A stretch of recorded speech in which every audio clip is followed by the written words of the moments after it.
कबीर जी ने कहा, मीन सुखी जान नीर। छोटी छोटी नालियाँ नाले से मिलती है, नाला नदी से मिलता है और नदी सागर से मिलती है। तो सागर की मछलियाँ समझती है कि जहाँ से पानी आ रहा है उधर कुछ ज़्यादा होगा। सागर वाली मछलियाँ नदी में चल पड़ती हैं ऊपर को, नदी वाली मछलियाँ नालों में आ जाती, नालों वाली मछलियाँ पोखरों में और तालाबों में आ जाती, छोटे छोटे खड्डों में आ जाती। जब मूसलधार बरसात का दौर पूरा हो जाता है तो फिर वहाँ छटपटाती है। ऐसे ये जीवात्मा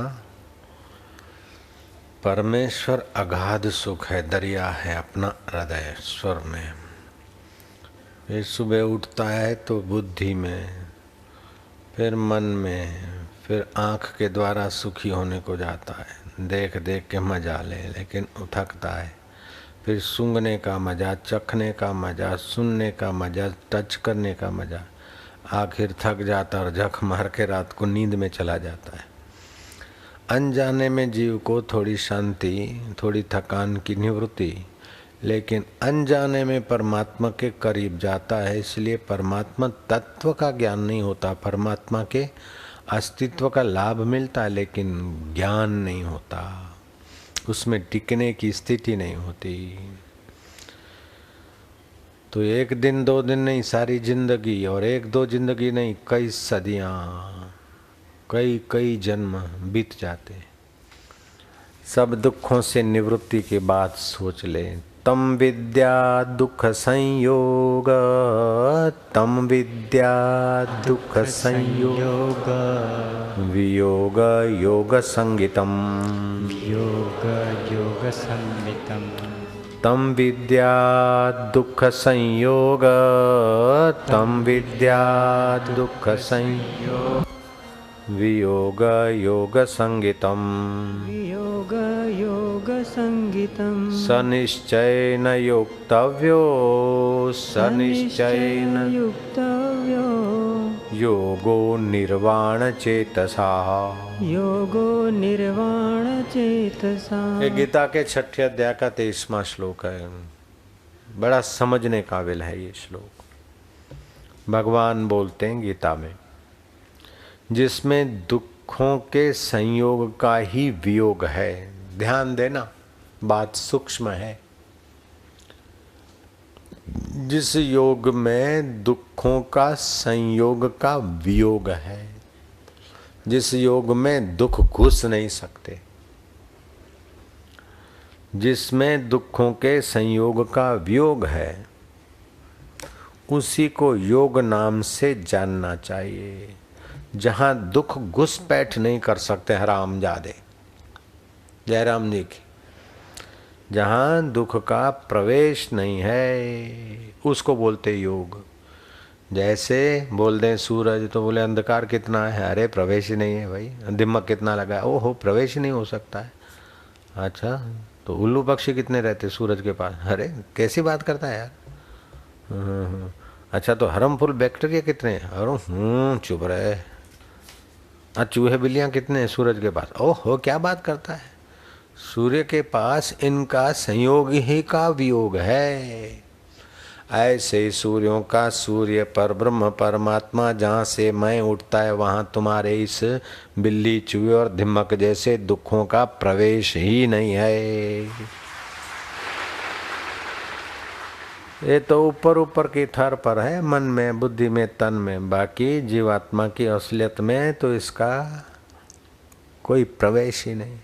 कोई लाख उपाय कर दे कि चूहों को भेजे सूरज को सताने के लिए, शेरों को भेजे सूरज को सता के आओ। शेर या चूहे या घोड़े गधे या हाथी या कोई रॉकेट वाले विज्ञानी जाकर सूरज को सता सकते क्या? ऐसे तुम्हारा आत्मा परमात्मा इन सूर्यों से भी अति उत्तम है।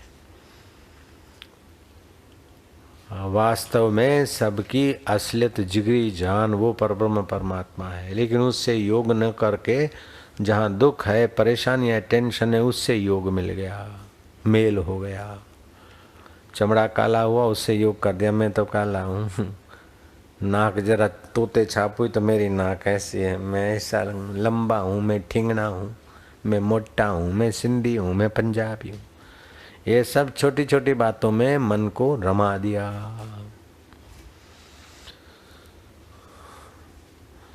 दुख का संयोग वास्तव में जीवात्मा को दुख टच कर सके, स्पर्श कर सके, उसकी ताकत नहीं है। सूरज को अगर बिल्ली निकल जाए तो आत्मा को दुख सता सकता है।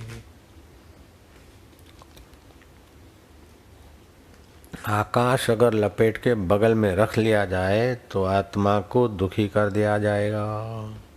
बोले मेरा आत्मा जल रहा है, वहां जीवात्मा है, अपवित्र मन है, उसको जलन होती है। शुद्ध मन अपनी असलियत की अनुभूति में मस्त रहता है। अशुद्ध मन है जो त्रिपुटी से भरा है, उसी को गड़बड़ होती है।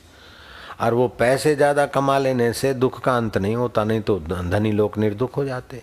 हाँ, धनी लोग असुविधाएं हटा लेते, धन के बल से सुविधा पा लेते, बस दुख नहीं मिटा सकते धन से। सत्ता से भी दुख नहीं मिटता।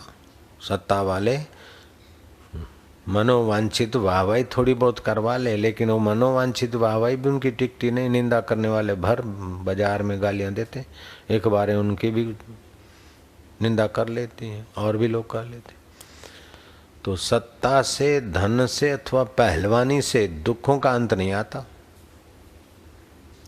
ऐसा कोई उपाय नहीं कि दुखों का सदा के लिए अंत हो जाए, लेकिन दुख का जहां प्रवेश ही नहीं है, वो मैं हूं ऐसा जानने की यात्रा जो कर लेता है,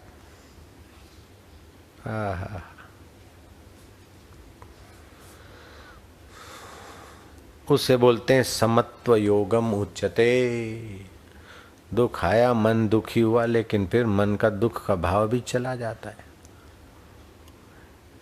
ये मार्च महीने की 17वीं तारीख है और शुक्रवार है। जुम्मा है, जुम्मा। तो अगले साल के मार्च महीने के 4-5 जुम्मे आए होंगे, शुक्रवार आए होंगे। उस समय बड़ा दुख आया होगा, बड़ा सुख आया होगा, बड़ी चिंता आई होगी। अभी याद भी नहीं रहती, ये आके चले गए, लेकिन उस समय बड़ा प्रभाव रख रहे थे।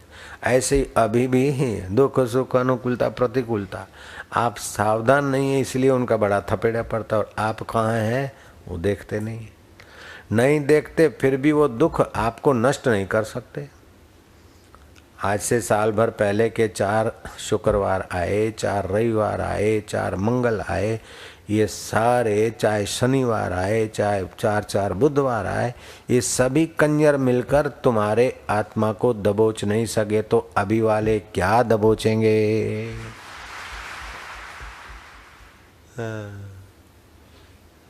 दुख तो अकेले भोगना पड़ता है, लेकिन दुख क्यों भोगे।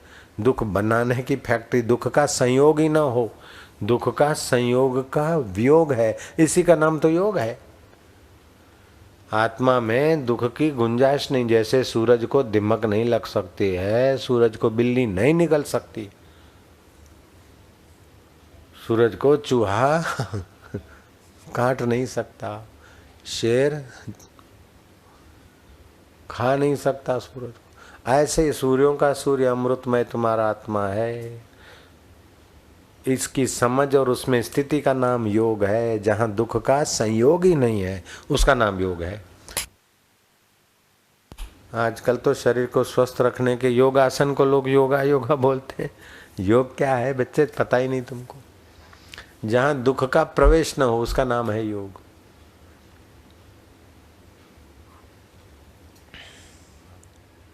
मधुवतामृतयते मधुक्षरति सिंधवाः मध्वरिन्न व्यहारा।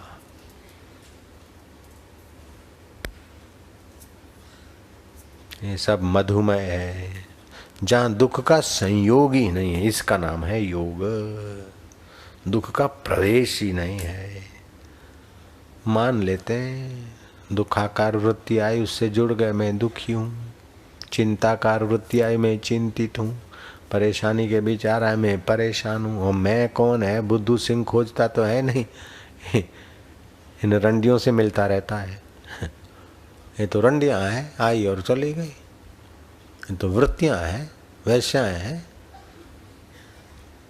उन वृत्तियों से मिल जाता है। क्योंकि जहाँ दुख का संयोग नहीं, उसमें टिकाने वाली कला नहीं, टिकने की तत्परता नहीं, इसीलिए इसमें बह रहा है। तो में बहेगा तो फिर वो हो जाएगा कुंड, तिनखा होके कुंड, भारी बनेगा तो तले में रहेगा। ऐसे ही समझ, श्रद्धा, विश्वास दृढ़ हो तो परमात्मा में टिकेगा।